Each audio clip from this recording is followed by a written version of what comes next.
Hola, hola. Buenas tardes, buenas noches por aquí. Vamos a continuar con Jenny. Ya la voy a buscar a ver si me aparece para invitarla con la lectura del libro Las mujeres que aman demasiado, que hace habitualmente Jenny. Y me dice que esperemos que funcione porque no tengo mucha práctica y esperemos que se oiga, por supuesto. Creería que sí. A ver, me dice agregando.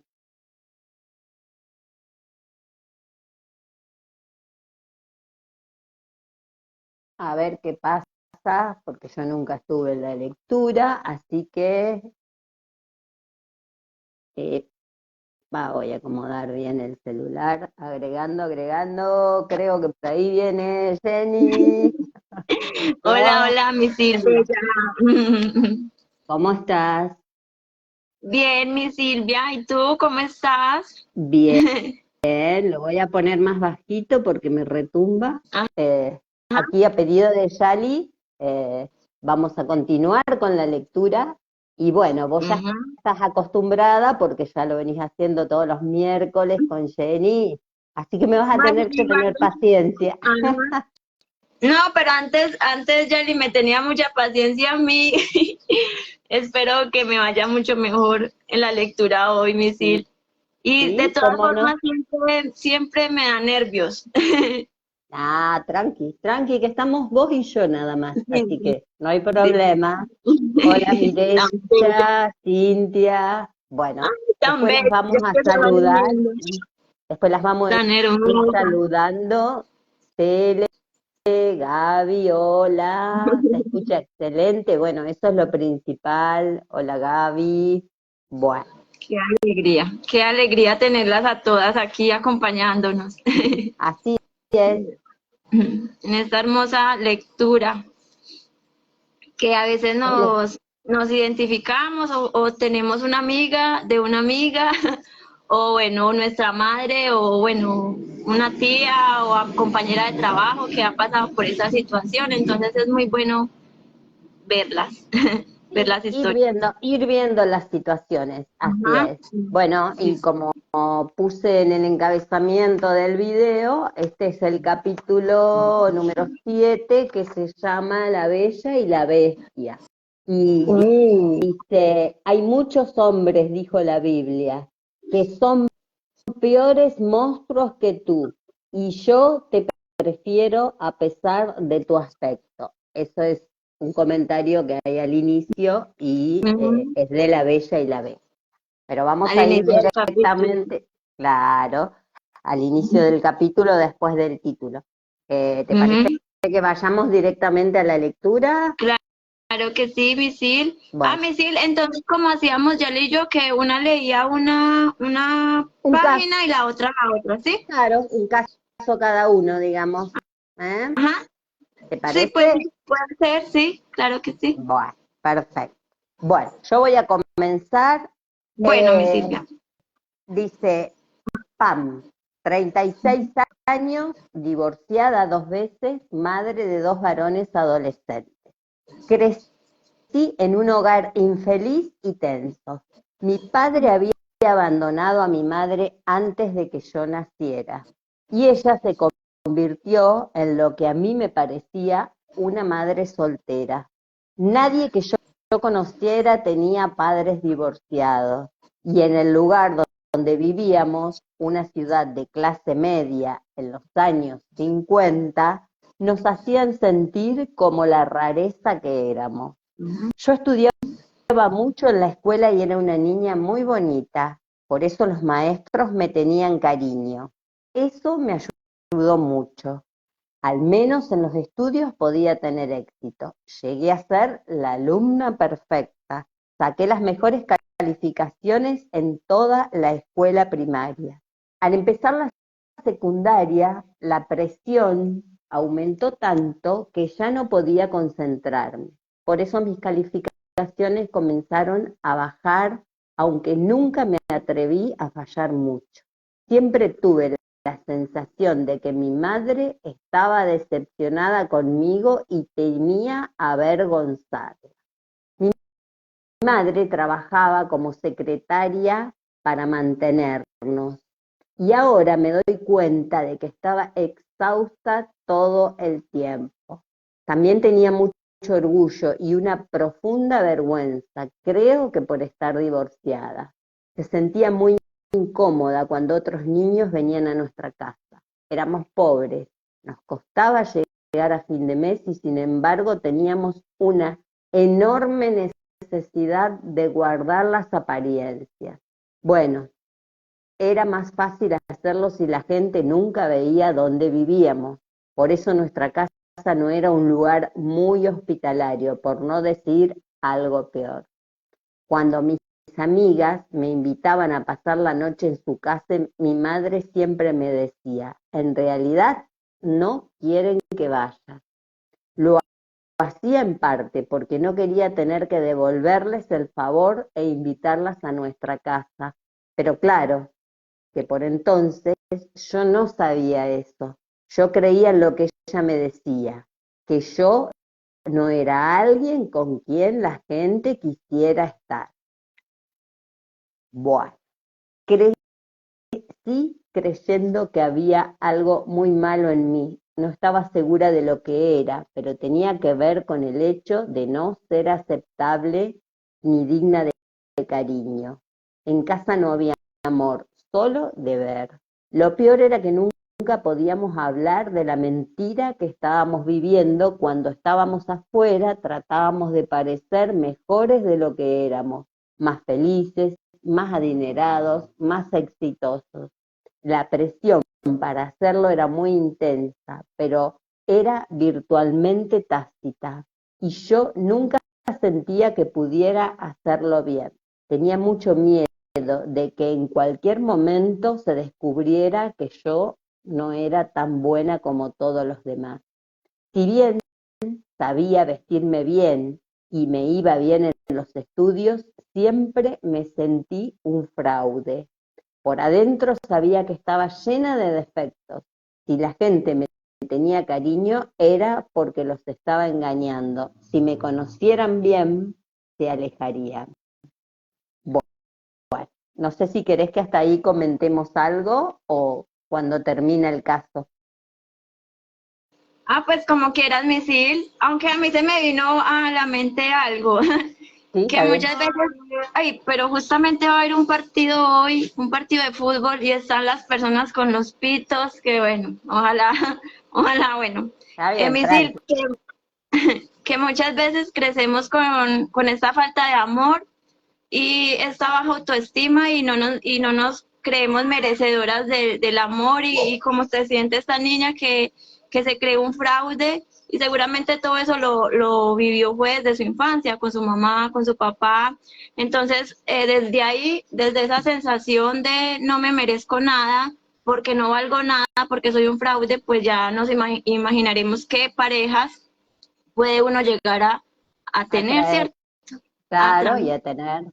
Claro, Aparte porque vivían en una, como en una burbuja donde dentro de la casa había una realidad, pero para afuera se mostraba eh, otra imagen completamente distinta, partiendo de la vergüenza de no ser adinerados, de eh, no ser como las otras familias. de yo valgo por lo que tengo, no por lo que soy. Y si yo me creo que soy nada, pues no valgo nada. Claro, sí, sí, sí, sí, sí. Ujú.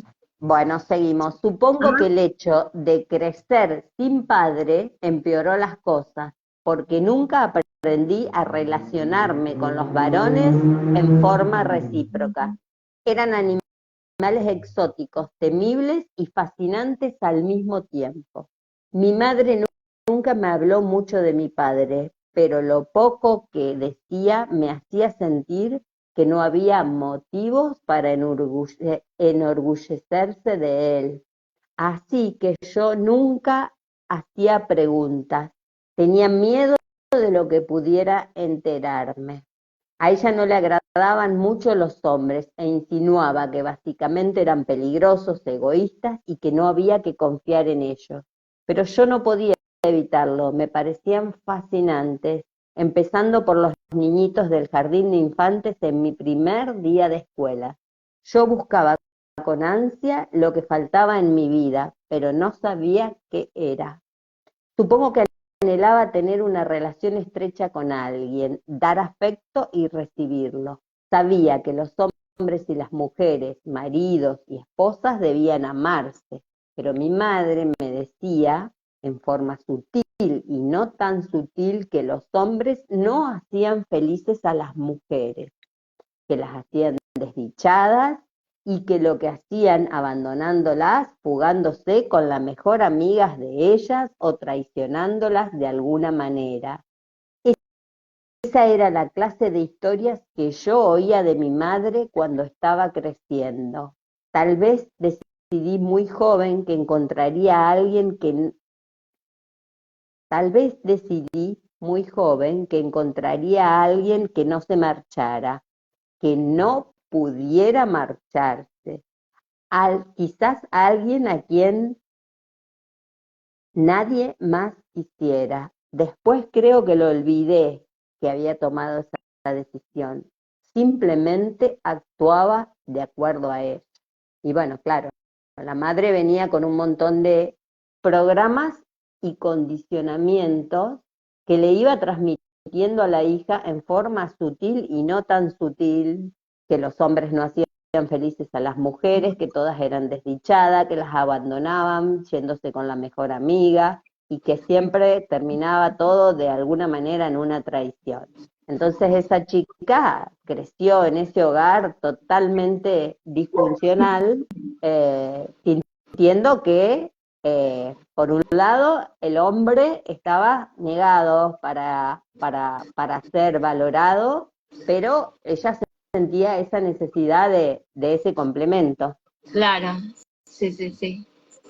Ella sentía esa atracción también hacia los hombres, pero a su vez tenía esta creencia que la mamá le había inyectado en sí, en ella, de que, mejor dicho, iba a ir a sufrir, que los hombres no eran buenos. Solamente Entonces, para sufrir, exactamente. sí, Si bien, sí. Y acá nos dice, Misil, sí, nos dice, antes me sentía como la niña de la lectura, como un fraude. claro, Sí, claro, sí, sí, sí. fuerte. Muchos creo que hemos pasado por esa etapa de la vida donde vamos proyectando, especialmente en la pareja, lo que creemos que debemos recibir Ujú. y creemos que es lo que nos faltó en nuestra niñez. Ujú. Pero bueno, seguimos. Bueno, En aquel tiempo nunca había podido expresarlo con palabras, pero la única forma en que yo sabía estar con alguien, especialmente con un varón, era si él me necesitaba. Entonces no me dejaría, porque yo lo ayudaría y él estaría agradecido. No es sorprendente que mi primer novio haya sido un inválido. Había tenido un accidente automovilístico y se había roto la espalda. Usaba soportes ortopédicos en las piernas y caminaba con muletas de acero. Por las noches yo rogaba a Dios que me dejara inválida a mí en vez de él. Íbamos juntos a los bailes y yo me quedaba sentada a su lado toda la noche. Ahora bien, era un muchacho agradable y cualquier chica habría disfrutado el hecho de estar con él solo por su compañía. Pero yo tenía otro motivo. Estaba con él porque era seguro, como yo le estaba haciendo un favor, no me rechazaría ni me lastimaría. Era como tener una póliza de seguros contra el dolor. Realmente estaba loca por ese muchacho. Pero ahora sé que lo elegí porque, como yo tenía algo malo, su defecto saltaba a la vista, entonces yo podía estar cómoda sintiendo todo ese dolor y esa lástima por él. Fue sin duda mi novio más sano. Después de él vinieron delincuentes juveniles, malos alumnos, todos perdedores. Qué fuerte porque la desvalorización que sentía la llevaba a buscar personas que sí o sí la iban a necesitar.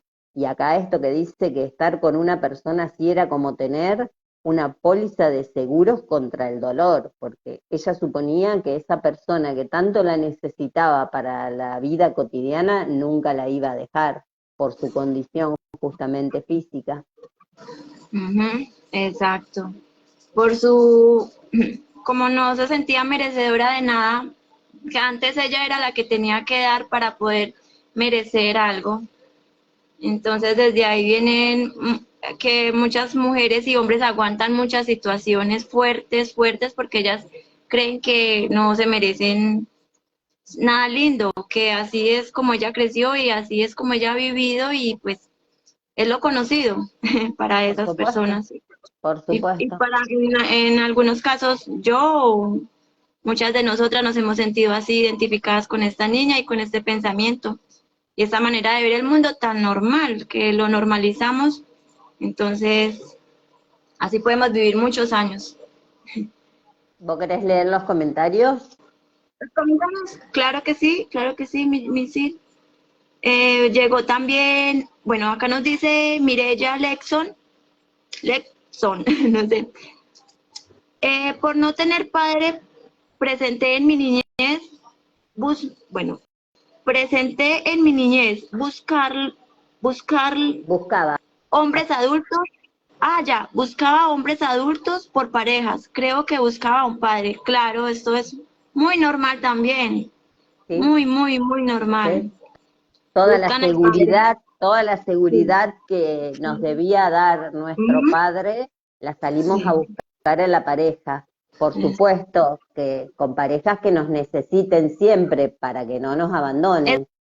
Es hermoso cuando uno se da cuenta de este patrón y que rompemos esa creencia, es tan lindo. Yo hasta hace poco tenía la creencia de que la vida era muy dura. Yo pensé que eso era verdad, que la vida era difícil, que era dura, que para lograr un sueño había que luchar, que sufrir, que guerrear. Pero hasta hace muy poco me di cuenta que era una creencia. Yo pensé que era una realidad. Entonces uno como que, ay, ¿cómo así? Viví con esa creencia. Entonces, cuando rompemos patrones como que busco un padre en una pareja, pues inmediatamente se cae el escenario, bueno, en la película se nos abren, pues se nos limpian los ojos y ya no vuelve a pasar. Es muy lindo cuando lo descubrimos. Claro, Dice, claro. Lo principal, y creo que es el trabajo más difícil y más arduo, es darnos cuenta de todos esos programas que tenemos, que es muy difícil darse cuenta, a no ser que uno haga un trabajo muy, muy, muy de introspección y poder detectar esos patrones para poder cortar con todo eso. Cintia también decía que ella sentía que tenía que ser buena porque era lo que requería la mamá. Y sí, así es. Y a veces crecemos con una mamá que nunca somos buenas. Para la mamá no hacemos nada bueno. Entonces luchamos por demostrarle a la mamá, por no decepcionarla, pero nunca la podemos llenar. Porque muchas veces vivimos así, hemos tenido infancias así, en que nunca somos buenas para la mamá. Y así nos sentimos con todo el mundo merecedoras en el trabajo, con nuestros amigos, parejas, hijos, dejándonos pisotear porque ya crecimos con una mamá que nunca le agradamos a ella. Entonces así pues vamos viviendo eso en nuestra vida. Dice Victoria, hola Silvia y Jenny, buenas tardes, un gusto escucharlas. Hola Victoria, hermosa. Dice, sí, tenía que ser buena porque era lo que requería mi mamá. Y buena era seguramente hacer todo lo que la mamá le diera porque seguro algunas cosas que le gustaban hacer no las podía hacer, que para cine eran buenas, pero para mamá no. También pasa mucho, ¿cierto? Bueno, Dice, bueno, sí, sígueme, sí. A los Ahorita 17, sí, a los 17 años conocí a mi primer esposo. Él tenía problemas en la escuela y estaba por abandonar los estudios. Sus padres estaban divorciados, pero seguían peleando. En comparación con esos antecedentes, los míos parecían buenos. Ahí ya empieza a calmarse un poco porque se da cuenta que no es la única que tiene los padres que están separados. Podía calmarme un poco. Bueno, justamente, sentir menos vergüenza y por supuesto mucha pena por él. Era todo un rebelde, pero yo pensaba que eso se debía a que nadie lo había entendido antes que yo. Además, yo tenía por lo menos 20 puntos más de coeficiente intelectual que él. Y yo necesitaba esa ventaja, necesité eso y mucho más para siquiera empezar a creer que yo estaba a su misma altura y que no me dejaría por alguien mejor. Wow. Toda mi relación con él, y estuvimos casados 12 años, consistió en rehusarme a aceptar lo que era él y tratar de convertirlo en lo que yo pensaba que debía ser. Estaba segura de que sería mucho más feliz y se sentiría mucho mejor consigo mismo si tan solo me permitiera mostrarle cómo había que criar a nuestros hijos, cómo dirigir su empresa, cómo relacionarse con su familia. Yo había continuado mis estudios y me especializaba naturalmente en psicología. Mi propia vida estaba tan fuera de control, tan infeliz, y allí estaba yo estudiando cómo cuidar a los demás. Para ser justa conmigo misma, en realidad lo que buscaba eran respuestas, pero creía que la clave de mi felicidad residía en hacer que él cambiara. Misión totalmente imposible. Era obvio que necesitaba mi ayuda, no pagaba sus cuentas ni sus impuestos, hacía promesas a mí, a los niños que no cumplía, irritaba a sus clientes que me llamaban a mí para quejarse de que él no había cumplido con los trabajos que había empezado para él. Ahí ya está el rol de la salvadora, de la que tiene que estar todo el tiempo, a la vez que necesita sentirse que no la van a abandonar, necesita sentirse necesitada, valga la redundancia, esa forma de ser de él le daba todos los condimentos para que ella pudiera, a pesar de estar estudiando psicología, ella pudiera cumplir con todas las cosas que él no cumplía. Nunca pude dejarlo hasta que al fin vi quién era él en realidad, en lugar de quién quería yo que fuese.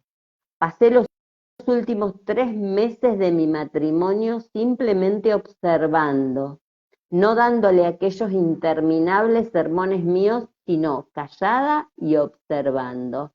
Entonces comprendí que no podía vivir con quien él era en realidad. Todo el tiempo había estado esperando poder amar a un hombre maravilloso en quien yo creía que se transformaría con mi ayuda. Lo único que me mantuvo todos esos años fue mi esperanza de que cambiara. La esperanza que tenemos que el otro cambie y el otro no cambia nunca, a no ser que haga un trabajo personal y que decida por su propia voluntad revisar su vida y cambiar. Pero si no, es una misión totalmente perdida y totalmente descabellada. Y hay también un poco de orgullo en eso, ¿no? Porque ¿por qué pretenderíamos nosotros de que la otra persona cambie? Para que se adapte a nuestras expectativas y sea como nosotros queremos que sea, ¿no? Sí, ajá, mucho, mucho. Pero eso se ve mucho, Misil. Muchas, muchas mujeres sostienen un matrimonio de muchos años siendo infelices, tratando de que el esposo cambie. que sea el papá que ella desea que sea para sus hijos o el esposo que sí. Ajá, claro. Sí, sí, sí, misil. Ajá. Entonces eso pasa mucho, mucho. Sí. Y cuando uno ve que así como nosotros tenemos nuestros programas y nuestras historias de infancia, el otro también tiene y es como es por todo lo que vivió, entonces ya te das cuenta que vos no podés cambiar a nadie, no lo podés moldear a tu manera y a lo que a vos te gusta que sea, ¿no? Sin embargo, aún no tenía en claro que yo tenía un patrón de elegir hombres que en mi opinión no estaban bien así, sino que los veía como si necesitaran mi ayuda. Solo llegué a advertir eso después de muchas relaciones más con hombres imposibles.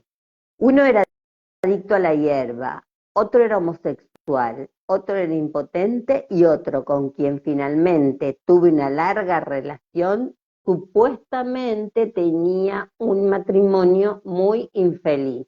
Cuando esa relación terminó en forma desastrosa, no podía seguir pensando que todo se debía a la mala suerte. Sabía que yo debía de tener algo que ver en lo que me había ocurrido. No sé, ¿querés seguir vos o sigo yo hasta el próximo caso? Si quieres, yo leo, misil, para que Dale, no se te moleste la garganta. Bueno, dale. para entonces, bueno, a la mano de Dios. Para entonces, ya tenía mi título de psicología y toda mi vida giraba alrededor del hecho de ayudar a la gente. Ahora sé que que mi campo está lleno de gente como yo, que se pasan el día ayudando a otros y aún sienten la necesidad de ayudar. En sus relaciones personales, todo mi método de relacionarme con mis hijos consistía en recordarles cosas, alertarlos, alentarlos, darles instrucciones y preocuparme por ellos. Eso era todo lo que yo conocía del amor. Tratar de ayudar a la gente y preocuparme por ellos.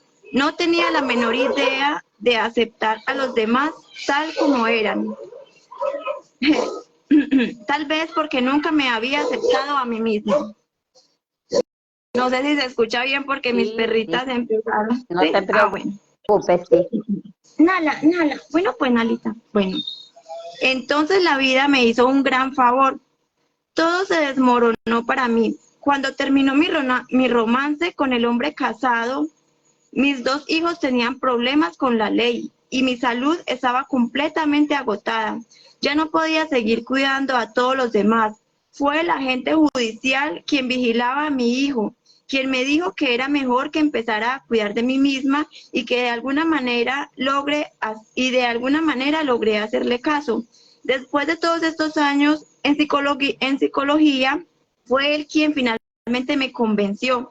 Fue necesario que toda mi vida se derrumbara a mi alrededor para hacer que me examinara a mí misma y a la profundidad del odio que sentía por mí. ¡Wow! Increíble. Una de Ujú. las cosas más difíciles que tuve que enfrentar fue el hecho de que mi madre en realidad no había deseado la responsabilidad de criarme. No me había querido y punto. Ahora como adulta puedo entender lo duro que debió ser para ella, pero todos esos mensajes que ella me daba acerca de que los demás no querían estar conmigo, en realidad se estaba describiendo a sí misma.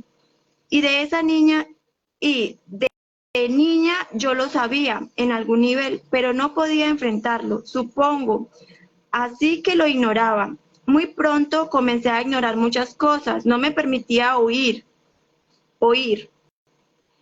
las críticas que ella me arrojaba constantemente o lo mucho que se enfadaba si yo me divertía. Increíble. Era demasiado amenazador permitirme experimentar toda la hostilidad que ella dirigía hacia mí. Por eso dejé de sentir, dejé de reaccionar y dediqué todas mis energías a ser buena y ayudar a los demás. Mientras trataba con los problemas de otros, nunca tenía tiempo para prestarme atención, para sentir mi propio dolor. Fue difícil esto es muy lindo porque nos ayudan a conocernos, a autoconocernos a nosotras mismas y normalizar y escuchar nuestro dolor. Muchas veces estamos sintiéndonos mal, con rabia y nos juzgamos por ese sentir. Nos rechazamos a nosotras mismas. Millones de veces nos vemos rechazándonos porque estamos sintiendo algo y no queremos o lo queremos evitar, lo queremos ocultar Lo y no tapamos, nos escuchamos. claro, lo Esa, tapamos sí, y ocupándonos de los demás, no tenemos sí, tiempo de ocuparnos de nosotros. Porque si claro. yo estoy en el rol de salvadora del mundo y de los demás, Ajá. lo estoy pensando desde mí.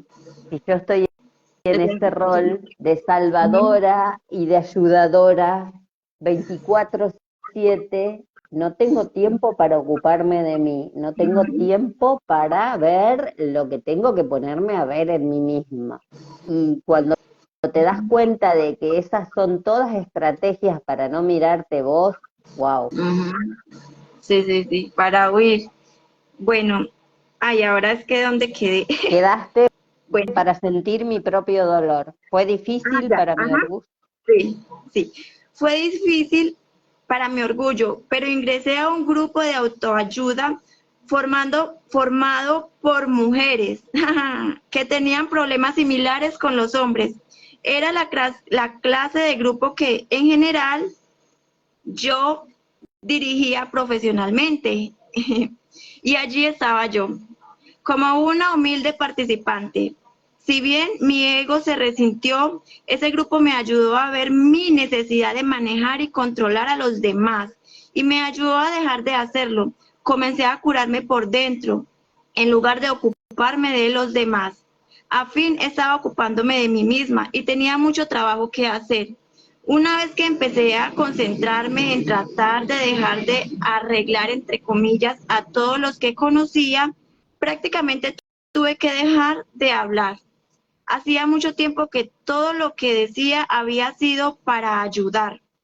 Para, para mí fue una conmoción tremenda oír la medida en que yo manejaba y controlaba la alteración de mi conducta. Incluso ha cambiado radicalmente mi trabajo profesional. Soy mucho más capaz de estar con los pacientes para darles apoyo mientras ellos solucionan sus problemas. Antes sentía una enorme responsabilidad de arreglarlos. Ahora es más impresionante el hecho de entenderlos. Pasó un tiempo y conocí a un hombre agradable. Realmente no había nada malo en él. Al principio me sentía muy incómoda, aprendiendo a estar con él en lugar de tratar de rehacerlo por completo. Después de todo, esa había sido mi manera de relacionarme con la gente, pero aprendí a no hacer nada más que ser yo misma. ¡Qué difícil! Tarea difícil. Y bueno, y parece dar resultado. Siento como si mi vida estuviera empezando a tener sentido y sigo asistiendo a las reuniones del grupo para no caer en mis viejas costumbres otra vez. A veces todo en mí aún quiere dirigir el espectáculo, pero sé que ya no debo ceder a esa necesidad. ¿Cómo se relaciona esto con la negación y el control? Una pregunta. Pan comenzó por negar la realidad del enfado y la hostilidad de su madre con él, de su madre para con ella. No se permitía sentir lo que significaba ser un objeto indeseado en lugar de una hija amada en su familia. No se permitía sentir porque dolía demasiado. Más tarde, esa incapacidad de percibir y experimentar sus emociones, en realidad las utilizaba para relacionarse con los hombres. Su sistema de advertencia emocional era inoperante. Claro, su intuición y todo este tipo de advertencias que el cerebro nos dice que las banderas rojas y todas estas cosas, pues ya no las No veía, ya no no funcionaba. funcionaba, no aparecían. Sí, no.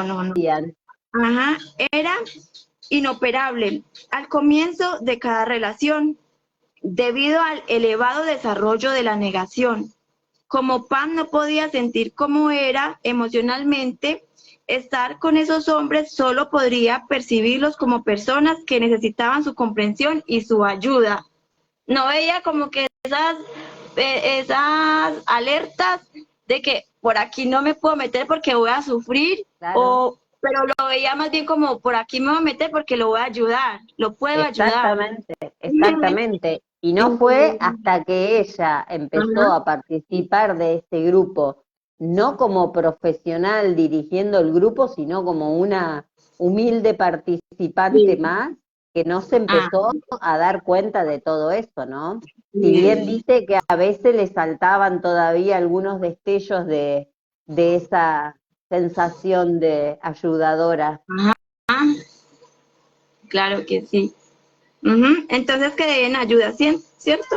Sí. Como ¿Querés que personas que siga? necesitaban su Bueno. comprensión y ayuda. Bueno, va a seguir.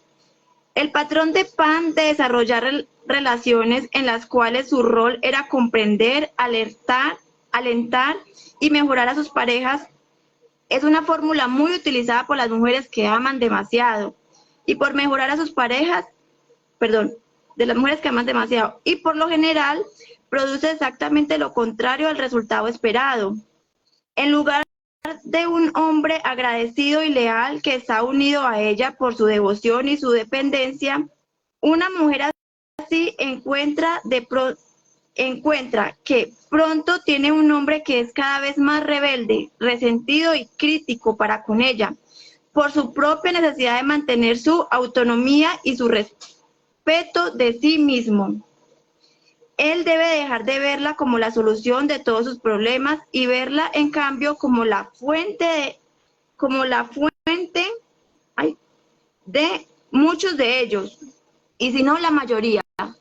Era así, mi sí, Sí, por su cierto, sí. propia necesidad de mantener su autonomía y su respeto de sí mismo, él debe dejar de verla como la solución de sus problemas y verla, en cambio, como la fuente de muchos de ellos, si no de la mayoría. Claro, se vuelve totalmente lo contrario. Ujú. Se vuelve lo contrario de lo que ella quiere conseguir. En lugar de ayudar a la otra persona para que cambie, la otra persona se siente totalmente invalidada en lo que es y eh, Ah, ok. en vez de ver como que ayuda a solucionar los problemas, lo ve como la fuente de los problemas, porque si está diciéndole todo el tiempo lo que puede hacer, lo que no puede hacer, lo que tiene que hacer. Se le volvían antes rebeldes, críticos, resentidos para con ella. Claro. Bueno, voy a seguir mi sí. Cuando esto sucede y la relación se derrumba, la mujer cae en una sensación más profunda de fracaso y desesperación. Si ni siquiera puede hacer que alguien tan necesitado e inadecuado la ame, ¿cómo podría esperar ganar y conservar el amor de un hombre más sano y apropiado? Eso explica por qué con tanta frecuencia una mujer así pasa de una mala relación a otra y que es peor aún, porque con cada fracaso se siente cada vez menos digna. Claro, es una escalera que no termina nunca de subir, nunca llega a la meta que ella quiere lograr y en lugar de ir avanzando va retrocediendo cada vez más y cada vez se siente más indigna, Por más que cambie de pareja, el problema no son las parejas, es ella. obviamente, obviamente, Ujú. así es. Sí, sí. Bueno, además esto deja en claro lo difícil que será para una mujer así quebrar este patrón, a menos que llegue a comprender la necesidad básica que la impulsa. Pan, al igual que muchas, muchas otras en profesiones asistenciales, utilizó su carrera para reforzar su frágil sentido del valor propio. Solo podía relacionarse con la necesidad de los demás, inclusive de sus pacientes, sus hijos, sus maridos y otras parejas. En todas las áreas de su vida buscaba maneras de evitar su profunda sensación de inadecuación e inferioridad. Solo cuando Pan comenzó a experimentar las poderosas propiedades curativas de la comprensión y la aceptación por parte de sus pares en el grupo, su autoestima creció y ella pudo empezar a relacionarse en forma sana con los demás, inclusive con un hombre sano. Así es, hasta que ella no pasó a formar parte del grupo como una integrante más para ver que la mayoría la comprendía y que todas estaban ahí por una misma causa, porque era un grupo de autoayuda formado por mujeres que tenían problemas similares con los hombres. Hasta ahí no pudo, recién ahí comenzó a darse cuenta y a aceptar cuáles Y a eran romper el sus patrón. programas y claro, y a romper ese patrón para poder encontrar un buen amor. Sí, sí, sí. Misila, ahí sigue otra historia, si quiere la inicia. La inicio, comienzo yo. Bueno, Sí.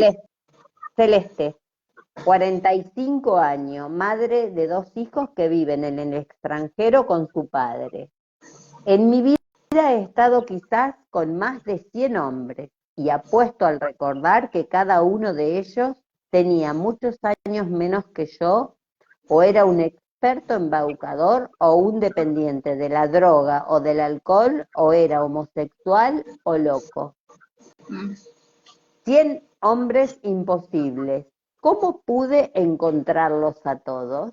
No es casualidad.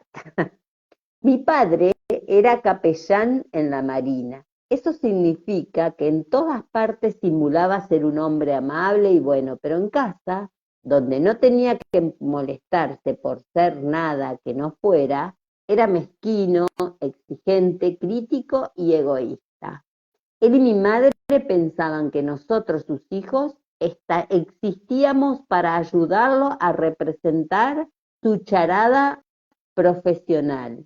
Debíamos parecer perfectos, obteniendo las mejores calificaciones, portarnos bien en sociedad y nunca meternos en problemas.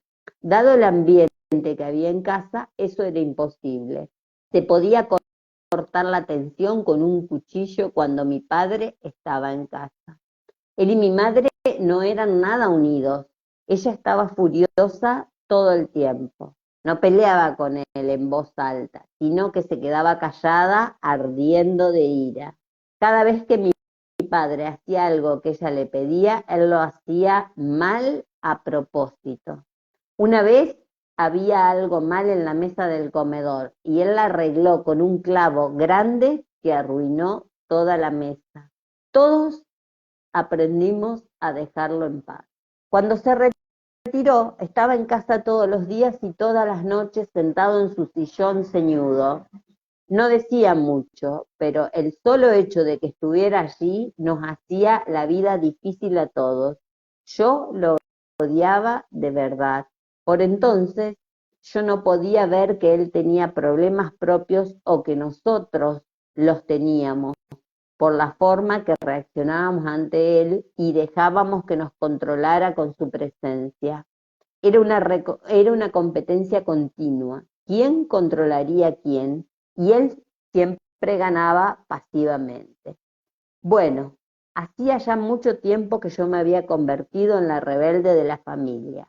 Estaba furiosa al igual que mi madre, y la única forma en que podía expresarlo era rechazando todos los varones que encarnaban mis padres, salir y tratar de ser lo contrario de todo y todos en mi familia.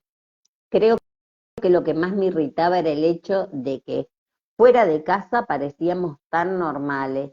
Yo quería gritar desde los tejados lo horrible que era mi familia, pero nadie parecía darse cuenta. Mi madre y mis hermanas estaban dispuestas a aceptar que fuera yo la del problema, y yo accedía cumpliendo con mi papel con total consumación.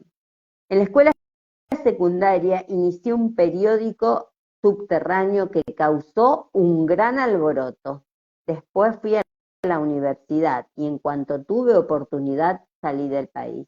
No podía alejarme lo suficiente de mi casa. Por afuera era muy rebelde, pero por adentro no había más que confusión.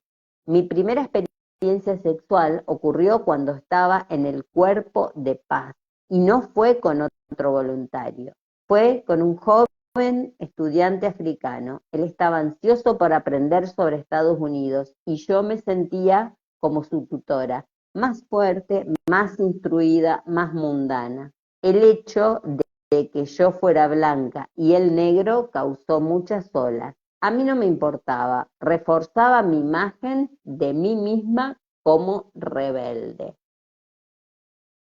¿Querés comentar algo hasta acá o seguimos? Unos años después conocí a un español y me casé con él. Él era un intelectual y provenía de una familia adinerada. Yo respetaba eso. También tenía 27 años y aún era virgen. Nuevamente yo era la maestra, lo cual me hacía sentir fuerte e independiente y bajo control. Estuvimos casados 7 años viviendo en el extranjero. Yo estaba inmensamente inquieta e infeliz, pero no sabía por qué. Entonces conocí a un joven estudiante huérfano, inicié un romance realmente tempestuoso con él, durante el cual abandoné a mi esposo y a mis 2 hijos. Hasta que me conoció ese joven, solo había tenido relaciones sexuales con hombres. Durante 2 años vivimos en mi apartamento. Él también tenía amantes masculinos, pero a mí no me importaba. Probamos toda clase de cosas en lo sexual, quebrantamos todas las reglas. Para mí era una aventura, pero después de un tiempo volví a sentirme inquieta y lo hice salir de mi vida como amante, aunque hoy seguimos siendo amigos. Todos, como mínimo, vivieron un tiempo conmigo. La mayoría también me pedía dinero prestado, a veces miles de dólares, y un par de ellos me comprometieron en asuntos ilegales. Yo no tenía idea de que tuviera un problema, ni siquiera con todo lo que estaba ocurriendo. Como cada uno de esos hombres obtenía algo de mí, me sentía la más fuerte, la que estaba a cargo de las cosas. Después volví a Estados Unidos y me relacioné con un hombre que quizás fuera el peor de todos. Era alcohólico. Era tan alcohólico, que había sufrido daño cerebral. Se ponía violento con facilidad. Raras veces se bañaba, no trabajaba y había estado preso por delitos relacionados con la bebida. Lo acompañé a la agencia donde asistía a un programa para conductores ebrios convictos, y allí el instructor me sugirió que viera a una de sus consejeras, porque era evidente que yo también tenía problemas. Sería evidente para el instructor, pero no para mí. Yo pensaba que quien tenía todos los problemas era el hombre con quien estaba y que yo estaba bien. Pero fui a una sesión y de inmediato esa mujer me hizo hablar de la forma en que me relacionaba con los hombres. Yo nunca había examinado mi vida desde ese ángulo. Decidí seguir viéndola y eso me ayudó a comenzar a ver el patrón que yo había creado. Cuando niña, yo había reprimido tantos sentimientos que necesitaba todo el drama que me proporcionaban esos hombres solo para sentirme viva. Lo voy a repetir. Cuando niña, yo había reprimido tantos sentimientos que necesitaba todo el drama que me proporcionaban esos hombres solo para sentirme viva. Problemas con la policía, relación con las drogas, tretas financieras, gente peligrosa, sexo loco, todo eso había llegado a ser el común de la vida para mí. De hecho, aún con todo esto no podía sentir mucho. Seguí con las sesiones y comencé a asistir a un grupo de mujeres por sugerencia de la consejera. Allí de a poco empecé a aprender algunas cosas sobre mí misma, sobre mi atracción hacia hombres con taras o inadecuados, a quienes podía dominar mediante mis esfuerzos por ayudarlos. Si bien en España había estado en análisis durante años y años, hablando sin cesar de mi odio por mi padre y mi ira por mi madre, nunca lo había relacionado con mi obsesión con los hombres imposibles, aunque siempre había pensado que el análisis me beneficiaba inmensamente, nunca me había ayudado a modificar mis patrones. Es más, cuando analizo mi comportamiento, veo que en estos años no hice más que empeorar.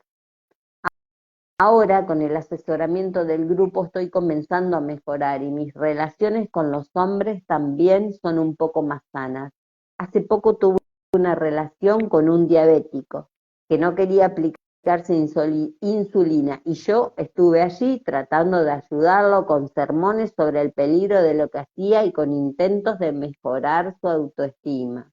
Puede parecer gracioso, pero mi relación con él fue un paso adelante. Al menos no era un adicto total.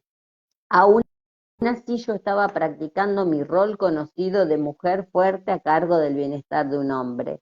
Ahora estoy dejando a los hombres en paz, porque al fin me he dado cuenta de que en realidad no quiero cuidar a un hombre. Y esa sigue siendo la única forma en que sé relacionarme con ellos. Ellos han sido solamente mi manera de evitar cuidarme a mí misma. Estoy trabajando para aprender a quererme, cuidarme para variar a cuidarme para variar un poco y a abandonar todas esas distracciones, porque eso es lo que han sido los hombres en mi vida. Pero me asusta porque yo era mucho mejor cuidándolos a ellos que cuidándome a mí misma. Y volvemos exactamente al mismo tema de la lectura del caso anterior. Es el dedicarse a cuidar y ayudar a los demás y a proteger y a decirle cómo tienen que vivir para no atrevernos a mirar lo que hay adentro nuestro. Y a evadir estas emociones, ya sea muchas personas lo hacen con buscar adrenalina, cosas que porque no quieren ellos mismos conocerse, no se hallan, no son capaces de estar con ellas mismas, entonces buscan ya sea hombres o muchas veces buscan estos deportes extremos o bueno, alcohol, bueno, se refugia uno en muchas cosas con tal de evadirse a uno mismo. ¿Sí? Claro. Entonces ya buscaban Claro. los hombres, ajá. Claro, y cada vez peor, bueno, no lo digo en sentido despectivo, pero buscaba cada vez más hombres con problemas más graves, ¿no? Incluso después de ir a los grupos estos, que ya empezó a ver, digamos, que tenía un patrón y que mientras estuvo, porque estuvo muchos años, dice acá, en psicoanálisis, pero no llegaba a poder ver eso. La relación que tuvo después me dio risa esta parte que dice, él tenía problemas, ella comenzó otra vez a tratar de ayudarlo con sermones sobre el peligro de lo que hacía, pero al menos, dice, no era un adicto total. Es como que, bueno, bajó un poquito la intensidad de las cosas, pero seguía todavía en ella el pulso ese por tratar de ayudar y todas esas distracciones que habían sido los hombres en la vida de ella, ¿no? ¿Seguimos? Sigo, si quieres sigue. Sí, sigo. Una vez Bueno. más, digo, Ajá. una vez más, vemos los temas mellizos de la negación y el control. La familia de Celeste estaba en un caos emocional, pero ese caos nunca se expresaba ni se admitía abiertamente, claro, como en el caso anterior. Puertas adentro, una cosa, puertas afuera, otra cosa. Incluso su rebelión contra las reglas y normas de su familia apenas insinuó sutilmente los profundos problemas del núcleo familiar. Celeste gritaba, pero nadie la escuchaba. En su frustración y su aislamiento, ella desconectó todos sus sentimientos salvo uno, la ira. Contra su padre por no estar allí para ella y contra el resto de la familia por rehusarse a admitir los problemas de ellos o el dolor de Celeste. Vuelvo a leer esto. Celeste gritaba, pero nadie la escuchaba. En su frustración y su aislamiento, ella desconectó todos sus sentimientos salvo uno, la ira. La ira contra su padre por no estar allí para ella y contra el resto de la familia por rehusarse a admitir los problemas de ellos o el dolor de Celeste. Pero su ira flotaba libre. Ella no entendía que provenía de su impotencia para cambiar a la familia que amaba y necesitaba. Ese medio no podía satisfacer sus necesidades emocionales de amor y seguridad, por eso buscaba relaciones que sí pudiera controlar, con personas que no fueran tan instruidas o experimentadas, de peor situación económica o social que ella. La profundidad que adquirió su necesidad de ese patrón de relaciones se reveló con la extrema inadecuación de su última pareja, un hombre en las etapas avanzadas del alcoholismo que estaba muy cerca del estereotipo del borrachín de los barrios bajos, y aún así Celeste, brillante, sofisticada, educada y mundana, pasó por alto todos los indicios de lo enferma e inapropiada que era esa unión. Su negación de sus propios sentimientos y percepciones y su necesidad de controlar al hombre y la relación pesaban mucho más que su inteligencia. Una parte importante de la recuperación de Celeste implicaba que abandonara su análisis intelectual de sí misma y de su vida y comenzara a sentir el profundo dolor emocional que acompañaba el tremendo aislamiento que siempre había soportado. Sus numerosas y exóticas relaciones sexuales solo fueron posibles porque ella sentía muy poca conexión con los demás seres humanos y con su propio cuerpo.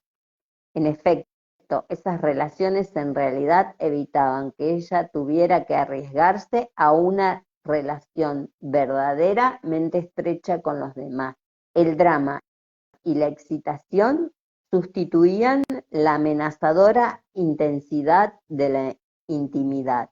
La recuperación significaba quedarse quieta consigo misma, sin un hombre que la apartara del camino y sin un ruido de un auto, y sintiendo sus pensamientos, inclusive el doloroso aislamiento. Entonces, el drama y la excitación sustituían la amenazadora intensidad de la intimidad. La recuperación significaba quedarse quieta consigo misma, sin un hombre que la apartara del camino y sintiendo sus sentimientos, inclusive el doloroso aislamiento. Significaba también que otras mujeres que comprendían su conducta y sus sentimientos aprobaran sus esfuerzos para cambiar. Para Celeste, la recuperación requiere aprender a relacionarse y a confiar en otras mujeres, además de relacionarse y confiar en sí misma. Celeste debe desarrollar una relación consigo misma antes de poder relacionarse en forma sana con un hombre, y aún le queda mucho trabajo por hacer en esa área. Básicamente, todos sus encuentros con los hombres eran meros reflejos de la ira, el caos y la rebelión que había en su interior, y sus intentos de controlar a esos hombres eran también intentos de apaciguar los sentimientos y las fuerzas interiores que la impulsaban. Su trabajo es consigo misma, y a medida que más estabilidad interior, ésta se verá reflejada en sí misma. No podrá experimentar el hecho de querer a un hombre o de confiar en él o de que él la ame o confíe en ella. Muchas mujeres cometen el error de buscar un hombre con quien desarrollar una relación sin antes desarrollar una relación consigo misma. Lo repito, muchas mujeres cometemos el error de buscar un hombre con quien desarrollar una relación sin antes desarrollar una relación consigo misma. Pasan de un hombre a otro en busca de lo que falta en su interior. La búsqueda debe comenzar en casa, dentro del yo. Nadie puede amarnos lo suficiente para realizarnos si no nos amamos a nosotras mismas, porque cuando en nuestro vacío vamos en busca del amor, solo podemos encontrar más vacío. Lo que manifestamos en nuestra vida es un reflejo de lo que hay en lo profundo de nuestro ser. ¡Wow! Lo que manifestamos en nuestra vida es el reflejo de lo que hay en lo profundo de nuestro ser. Nuestras creencias sobre nuestro propio valor, nuestro derecho a la felicidad y lo que merecemos en la vida. Cuando esas creencias cambian, también cambia nuestra vida. Qué lindo el final de ese capítulo, de esa historia. Sí, Y la terapia que debía de hacer es Celeste con ella misma, estarse con ella misma y no huir de ella misma. Porque a veces nos pasa que nos cuesta, que sentimos como un castigo estar con nosotras mismas. A veces estar solas es como un castigo, como un karma. A veces, estar sí, cierto, a veces solo, estar solo y sobre todo, porque más allá vos podés estar con otra gente viviendo, pero estar observándose y tratar de ver qué tengo, qué patrones tengo, qué es difícil, no es imposible, pero requiere de tiempo y requiere de trabajo. Pero como no nos gusta estar en silencio, no nos gusta estar observándonos, nos parece pesado, entonces ahí aparecen todas las distracciones que vemos en todos estos casos a través de parejas y mujeres que aman demasiado, que en realidad no sé si es amor, no, sino claro, una dependencia total y una forma total de rehuir a mirarse, ¿no? un amor distorsionado. Exactamente. Bueno. No sé si inicio con el capítulo de Janice o ya será mucha lectura. ¿Qué me dices, mi Yali? No sé cuánto tiempo, sí, llevamos 1 hora, 1 hora y 5. Vamos a dejarlo ahí, ¿te parece? No sé cuántas leen con Yali, cuántas historias leen habitualmente. Con Yali leemos una página, lee ella y yo otra página. Entonces se hace más cortico. Como leímos de la historia, no sabía que pues había olvidado que las historias eran siempre largas. Claro. Pero a mí no me importa leer porque uno se entretiene acá mucho. Pero no sé si tú quieres. Yo creo que con 1 hora, si no los vamos a aburrir de tantas pálidas. Sí.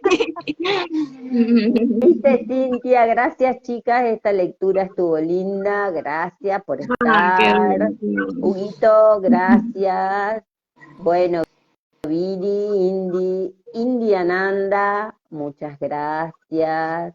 Bueno, acá estaba el comentario de Mireya que habías leído, estuvo Victoria, también Cintia, Gaby, Molly, bueno, las que siempre nos acompañan, las que siempre las acompañan, Cele estuvo también, ahora en este momento no sé quién está realmente, pero bueno. Gracias, Mireya. Y Mireya también. Y un saludo y un beso enorme para Yali, para nuestra querida Yali. Exactamente, Exactamente, para Yali, y bueno, acá estaremos cuando la situación lo requiera y quedamos, acá dejo marcadito que hay que seguir con el caso de Yanis, 38 años, casada, madre de 3 varones adolescentes. Ay, Bueno, ¿qué va a tiene poner? tarea.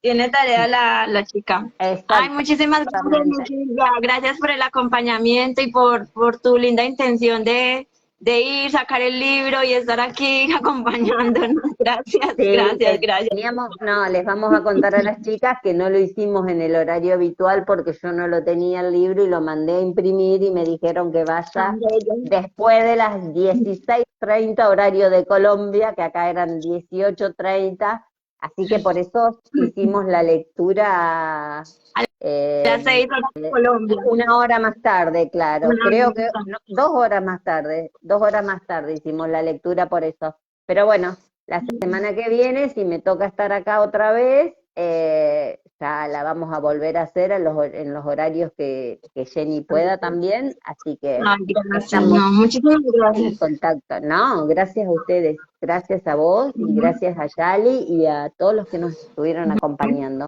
Muchas gracias, un besito, Muchísimas está muy gracias. linda. Chao, mi bella. Las amo a todas. Chao, Chao. gracias a todas, chao. Bueno, gracias.